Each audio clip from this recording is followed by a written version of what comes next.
진심으로 감사드립니다. 저를 위해서 응원해 주시고 기도해 주셨던 모든 분들께 청룡영화상이라는 귀하고 멋진 자리를 빌려서 감사의 인사부터 전합니다. 1년째 이제 하루의 마무리로 감사일기를 좀 쓰고 계시다고. 그런 게 습관이 돼서 요즘에는 이제 그냥 휴대폰 어플이 있어서 딱 5개씩만. 그 기도를 왜 하냐면 제가 너무 많은 기도를 받았어요. 하나님을 만난 아플 때. 방송민들의 누워서 간증을 들으며 기도하고 누구에게나 끝내는데 공평하게 얼굴이 알려졌다는 찾아오시는 이유만으로 하나님임을 되게 깨닫게 됩니다. 안타까워해 주셨고 그 힘이 너무 많이 전달이 됐고 그리고 정말 보다 더 빨리 건강해졌다고 믿어요. 병마와 싸우고 계시는 분들 얼마나 아프고 고통스러우실지 무서우실지 보내주신 응원과 기도가 다른 분들한테 한 분이라도 더 잘 전달됐으면 하는 마음에 기도를 해요. 저에게는 항상 누군가가 나에게 하나님을 믿으려고 할 때 풀리지 않는 두 가지가 하나가 있었어요. 모든 인간이 죽는다는 사실이에요. 죽은 이후에 진짜 뭔가 있을까 없을까. 또 하나는 뭐냐면 과학적으로 설명할 수 없는 영적인 존재인 하나님 도저히 하나도 믿어지지가 않았어요.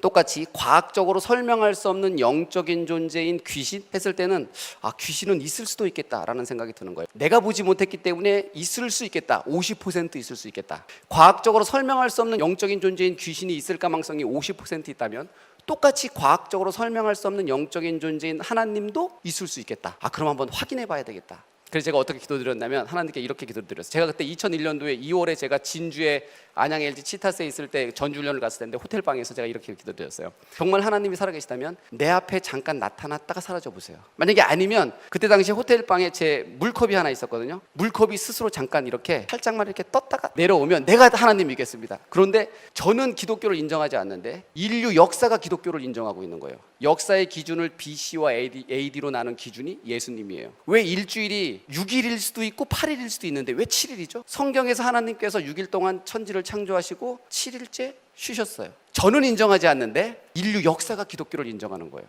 그때 제가 어떤 일을 했냐면 성경 공부를 시작했어요. 왜냐하면 뭔가 있을 것 같았거든요. 실제로 예수님을 봤던 사람들에 의해서 예수님께서 십자가에 못 박혀 달리셔서 죽으시는 거예요. 그걸 제가 보면서 뭘 느꼈냐면 눈으로 보는 것이 믿음을 증명하는 것이 아니구나 라는 생각이 들었어요. 하나님께서 저에게 이렇게 말씀하시는 것 같은 거예요. 나는 언제나 너 주위에 있었는데 너가 나를 믿지 않았기 때문에 하나님을 볼 수 없었다. 제가 하나님을 믿는 순간 그 다음부터 하나님이 느껴지기 시작하고 하나님의 숨결이 들리기 시작하고 하나님이 믿어지기 시작하는 거예요. 근데 여러분들은 머리카락이 자라는 걸 느끼시나요?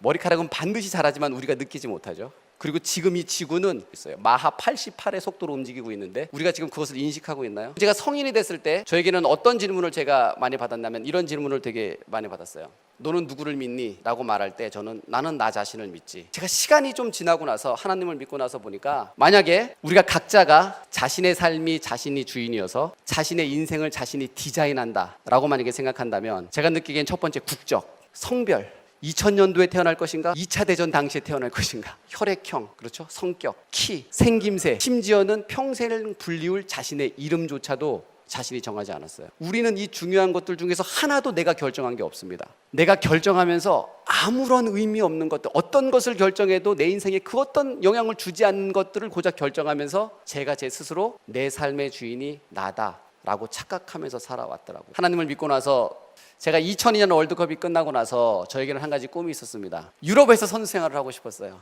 그런데 여러분 보시다시피 제 키나 제 체력으로 봐서는 이 체력과 키로서는 유럽에 가서 축구 선수 생활을 할 수 없었어요. 그런데 제가 2002년 월드컵이 끝나고 6개월 동안 매일같이 새벽 기도를 했어요. 하나님 저 유럽에 보내주세요 라고 말하는 이 기도는 미신적인 기도 같은 거예요. 뭔가 잘못됐다라는 생각이 들었어요. 근데 그럼에도 불구하고 저는 이 기도를 6개월 동안 했습니다. 왜냐하면 제 능력으로는 불가능하다고 생각했으니까요. 제가 예배 전에 찬양을 하는데 그리고 눈물이 막 나기 시작했어요. 가슴이 뜨거워지면서 뭔가 제 가슴 속에 쑥 들어오는 거예요. 이런 음성이 들리는 거예요. 갑자기 내가 너를 유럽에 보내주겠다. 하나님께서 생각이 못 바뀌시도록 빨리 이제 제가 성경책에 기록을 했죠. 2002년 11월 24일 하나님께서 나를 유럽에 보내주시겠다고 약속하셨다. 결정적으로 내가 언제 가지라는 이야기를 안 들은 거예요. 어쨌든 저는 간다라는 확신이 있었어요.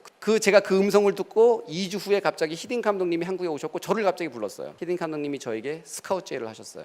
4주 후에 제가 PSV 아인토벤하고 사인하고 네덜란드에 진출했습니다. 많은 사람들이 저에게 묻습니다. 어떻게 유럽에 갔냐고요. 하나님께서 보내주셨어요. 왜냐하면 제가 그날 들었던 그 하나님의 음성, 그것은 귀로 들리는 것이 아니라 제 가슴 속에서 울려 퍼지는 하나님의 음성을 저는 진짜 똑똑히 들었기 때문에 그렇습니다. 파스칼이 어떤 이야기를 했냐면 이런 이야기를 했어요.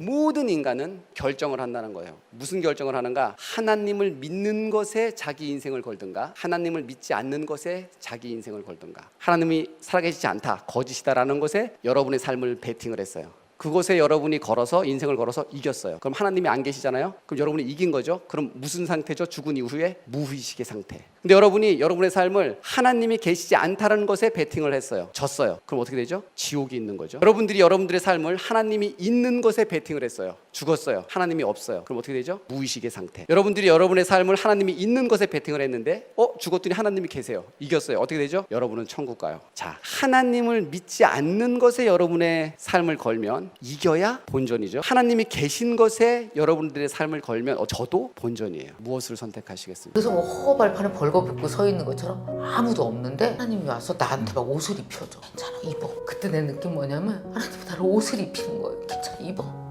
내 밖에 있으면 막 산다. 내 안에 있으면 잘 산다. 너 내 딸이고 옷 입고 이제 열심히 막 살지 말고 열심히 잘 살아. 다른 종교로 이렇게 갔던 곳하고는 다르게 여긴 되게 평안하다. 그때 성가대가 찬양을 하는데 쓸데없는 자에서 나 혼자 여기가 너무 아픈 거야. 난 정말 쓸데없는 자야. 나 혼자 그렇게 느껴. 다른 사람들은 아주 평안해 보여요.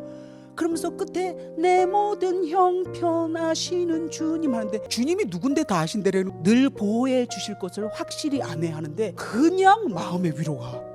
나보다 나를 더 걱정해 주시는 분, 그리고 나를 더 많이 사랑해 주시는 분, 나의 모든 걸 알고 계시는 분이어서 어떤 모양으로 오든지 반기시더라고요. 아이를 또 결혼을 하고 싶은 생각이 별로 없었는데 애한테 노래를 시켰는데 애가 Baby Jesus, He's my Savior 그 노래를 딱 부르는데 결혼을 안 할 수가 없더라고요. 미리암이 저를 데리고 자신이 예전에 일했던 채석장으로 데려가요. 그랬더니 자기 친구들을 막 부르더라고요. 빨리 노래 부르라고 이 사람 앞에서. 노래 부르면 니네도 학교에 갈 수 있다고 그러더라고요. 제가 그랬어요. 내가 너희들을 다 후원할 수는 없다. 하지만 한 가지 약속할게. 이 세상에 너희 같은 아이들을 도와주고 싶어하는 수많은 사람들한테 기회가 될 때마다 너희들이 존재하고 있다는 것을 알릴게. 그렇게 얘기를 했습니다. 실제로 미리암 엄마는 저를 천사라고 불렀어요. 한국에서 천사가 왔다. 예수 그리스도의 이름으로 한 아이의 손을 잡았더니 저는 천사가 되었습니다. 저는 모태신앙으로 태어나서 평생 동안 예수 그리스도 이름으로 기도를 하고 성경을 읽어왔지만 단 한 번도 예수 그리스도의 음성을 직접 들은 적이 없었습니다. 한국 컴패션 신하라 여사님께서 동인도의 콜카타 지방으로 아이들을 만나러 여행을 간다는 거예요. 그러다가 갑자기 무슨 일이 생기면서 제 아내가 피치 못할 사정 때문에 못 가게 되었습니다. 저에게 대신 부탁을 했어요. 대신 가달라고. 저는 혼자 1등석을 타고 갔습니다. 봉사 가면서.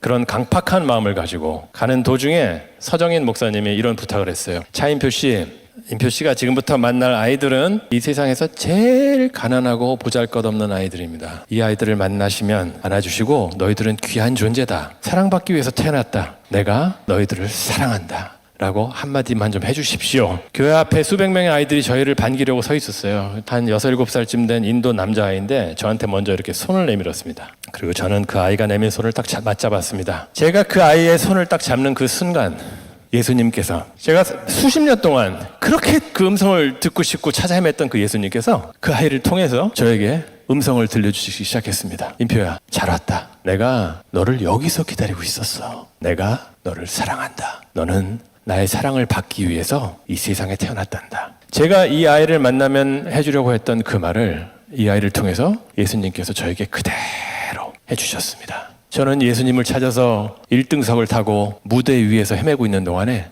예수님께서는 이 가난하고 보잘것없는 아이 옆에서 저를 기다리고 계셨습니다. 마음이 가난한 자는 복이 있나니 그가 천국을 볼 것이며. 저는 그날 예수님의 음성을 들었습니다. 그리고 저의 인생이 달라졌습니다. 28살에 결혼을 했거든요. 결혼을 하고 참 녹록치 않은 결혼 생활을 맛보면서 굉장히 뭔가 삶에 후회가 많이 되고 불안하면서 내 인생에 대한 그런 굉장한 불안감이 생겼습니다. 성경 공부를 하게 됐어요. 우연한 기회에.